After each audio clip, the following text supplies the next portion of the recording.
नमस्कार विद्यार्थी मित्रांनो. तर आपण आज घातांक हा टॉपिक सुरू करतोय. त्याच्यामध्ये घातांकाचे जे काही नियम असतात ते आपण पाहणार आहोत.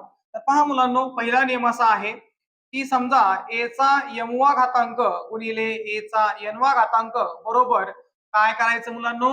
आता दोन्हीकडे जर तुम्ही पाहिलं तर a तुम्हाला ही संख्या दिसते. a म्हणजे काय, ही कुठल्याही प्रकारची एक संख्या असेल, तो नॉन झिरो नंबर पाहिजे मुलांनो. म्हणजे ती संख्या काय नको, फक्त आपल्याला शून्य नकोय. तर मग काय करायचं, जो पाया तुम्हाला समान दिलेला आहे तो एकदाच घ्यायचा आहे, याला आपण पाया म्हणायचंय. आणि डोक्यावरच्या संख्येला काय म्हणतात, घातांक असं म्हटलं जातं. तर मुलांनो, हा जो पाया दिलाय तो एकदाच घ्या आणि घातांकामध्ये त्यांची काय केली जाते, बेरीज केली जाते. म्हणजे गुणाकाराचा नियमामध्ये पाया एकदाच घ्यायचा आहे आणि घातांकाची बेरीज करायची. हा पहिला नियम झाला. दुसऱ्या नियमामध्ये मुलांनो पहा, a चा m वा घातांक भागिले a चा n वा घातांक बरोबर. तर मुलांनो, ही भागाकाराची आडवी पद्धत आहे. तर उभ्या पद्धतीने भागाकार सुद्धा आपल्याला मांडता येतो. म्हणजे a चा m वा घातांक भागिले a चा n वा घातांक बरोबर. या ठिकाणी काय करायचंय, पुन्हा पाया समान आहे. पाया समान असेल तर तो एकदाच घ्या आणि घातांकाची काय करायची असते, या ठिकाणी वजाबाकी करायची असते मुलांनो. गुणाकारामध्ये घातांकाची बेरीज करतात आणि भागाकारामध्ये घातांकाची काय करायची, वजाबाकी करायची. हा त्या ठिकाणी आपला दुसरा नियम आहे. त्यानंतर मुलांनो, घातांकाचा तिसरा नियम तो असा आहे की a च्या डोक्यावर समजा m वा घातांक आहे आणि त्याच्या डोक्यावर n वा घातांक आहे. म्हणजे घातांकाच्या डोक्यावर घातांक असेल तर काय करायचं, तुमचा जो पाया आहे तो लिहा आणि घातांकाचा गुणाकार करा. m गुणिले n अशा प्रकारे तो नियम आहे. पुढचा नियम मुलांनो असा आहे, आता यावेळेस आपल्याला गुणाकारामध्ये पाया समान दिला होता, आता पाया वेगळा दिला जाईल. म्हणजे a गुणिले b त्याचा जर m वा घात असेल तर आपलं उत्तर काय असेल. तर मुलांनो, a आणि b हा पाया वेगळा आहे आणि ह्या दोघांचा घातांक एकच आहे. अशा वेळेस काय करायचं, हा जो घातांक आहे तो दोघांना देऊन टाकायचा. म्हणजे a चा पण m वा घातांक आणि गुणिले b चा पण काय घातांक येणार आहे, m वा घातांक येणार आहे. त्याच पद्धतीनं मग भागाकाराचा पण नियम असतो.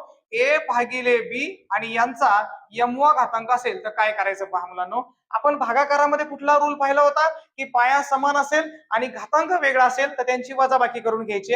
पण आता इथं दोघांचा पाया वेगवेगळा आहे आणि घातांक एकच आहे. तर अशा वेळेस काय करणार, a चा m वा घातांक आणि भागिले हा जो खाली पाया आपल्याला b दिला होता त्याचा सुद्धा घातांक काय करायचा, आपल्याला m करायचा आहे. म्हणजे a चा m वा घातांक भागिले b चा m वा घातांक.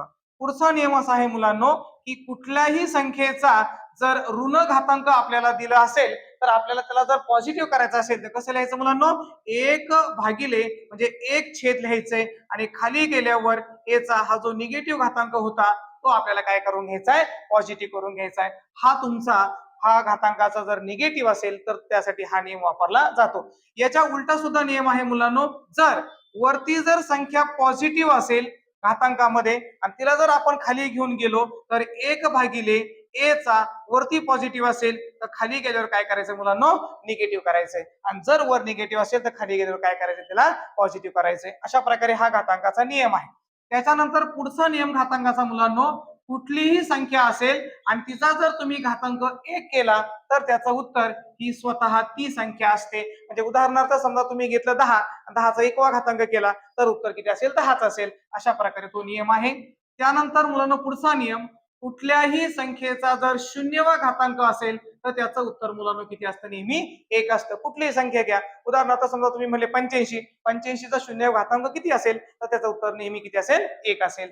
त्यानंतर पुढचा नियम असा आहे मुलांनो घातांकाचा, जर अपूर्णांकामध्ये a भागिले b असेल आणि त्याचा निगेटिव्ह घातांक असेल मुलांनो, त्याला जर आपल्याला पॉझिटिव्ह करायचं असेल तर आपण इथं पाहिलं होतं की कुठल्याही संख्येचा निगेटिव्ह घातांक असेल तर त्या संख्येला थोडक्यात व्यस्त करायचंय. म्हणजे 1 भागिले a चा m वा घातांक होईल. तर ह्याच प्रमाणे मुलांनो याचा डायरेक्ट नियम कसा वापरायचा, जो अपूर्णांक तुम्हाला दिलेला आहे त्याचा व्यस्त करा. व्यस्त म्हणजे खालचा नंबर वर आणि वरचा नंबर खाली. म्हणजे a छेद b चं काय होईल, b छेद a आणि हा जो निगेटिव्ह घातांक होता तो आपल्याला काय करायचा आहे, पॉझिटिव्ह करून घ्यायचा आहे. म्हणजे अशा प्रकारे घातांकाचा हा तुमचा 9वा नियम आहे. तर मुलांनो, म्हणजे पहिला नियम तुम्ही गुणाकाराचा पाहिला, दुसरा भागाकाराचा आहे, तिसऱ्या नियमामध्ये तुम्ही घाताला घात केलेला आहे. त्यानंतर चौथा आणि 5वा नियम हे पहिल्या 2 नियमांच्या उलटे नियम आहेत. म्हणजे इथं पाया समान होता आणि इथं पाया वेगवेगळा आहे. त्यानंतर पूर्ण एक निगेटिव्हचा घातांकाचा नियम आहे. त्यानंतर कुठल्याही संख्येचा घातांक 1 असेल तो एक नियम असतो. त्यानंतर कुठल्याही संख्येचा जर 0वा घातांक असेल त्याचा एक नियम आहे आणि अपूर्णांकाचा जर निगेटिव्ह घातांक असेल तर त्याचा एक नियम आहे. अशा प्रकारे घातांकाचे वेगवेगळे नियम आहेत. या नियमांचा वापर करून आपल्याला घातांकावरील उदाहरणं काय करायचे असतात, सोडवायचे असतात. मग पुढच्या लेक्चरमध्ये आपण काय करणार आहोत, ह्या प्रत्येक नियमाचे वेगवेगळे स्पर्धा परीक्षेला जे विचारलेले प्रश्न असतात ते आपण सगळे कव्हर करणार आहोत. धन्यवाद.